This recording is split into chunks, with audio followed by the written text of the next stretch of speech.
హోంశాఖ సహాయ మంత్రిగా ఉన్నటువంటి బండి సంజయ్ కొడుకు భగీరథ అనేటటువంటి అతను 17 సంవత్సరాల అమ్మాయిని అత్యాచారం చేసినటువంటి వార్త 2 తెలుగు రాష్ట్రాల్లోనూ కూడా సంచలనం సృష్టిస్తా ఉంది.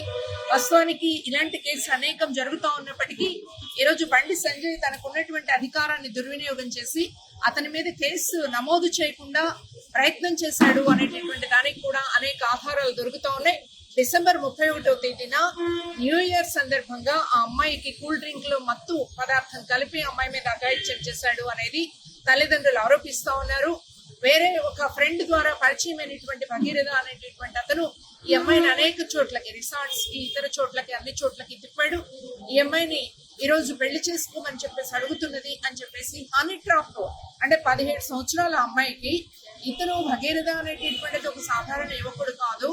అతను అంతకుముందు చదువుకునేటటువంటి కాలంలోనే తను చదువుకుంటున్నటువంటి కాలేజీలో మహీంద్రా టెక్ లో కొన్ని వివాదాలు బయటకు వచ్చినాయి. అతను ఒక సైకో అనేటటువంటిది అంటే ఇతర విద్యార్థుల్ని, ఇతరులని తనకి కోపం వచ్చినప్పుడు లేకపోతే తన కక్ష తీర్చుకోవాలనుకున్నప్పుడు కొట్టడం మాత్రమే కాకుండా కొడుతున్నటువంటి దాన్ని కూడా తానే వీడియోలు తీయించి అంటే నేను కొట్టగలను చూడండి ఏమైనా అని చెప్పేసి చెప్పేటటువంటి ఒక సైకో.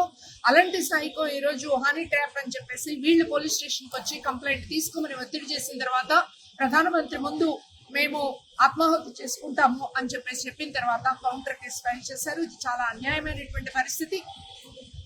ఆడపిల్లలకి రక్షణ లేకుండా ఈరోజు బీజేపీ అక్కడెక్కడో ఉత్తరాది రాష్ట్రాల్లో అని చెప్పేసి అనుకుంటున్నాం. ఇక్కడ ఈరోజు తెలుగు రాష్ట్రాల్లో కూడా ఈ రకమైనటువంటి పరిస్థితి వస్తే ఖచ్చితంగా ఆయన్ని రిజైన్ చేయమని చెప్పేసి మనం అందరం అడగాల్సినటువంటి అవసరం ఉంది.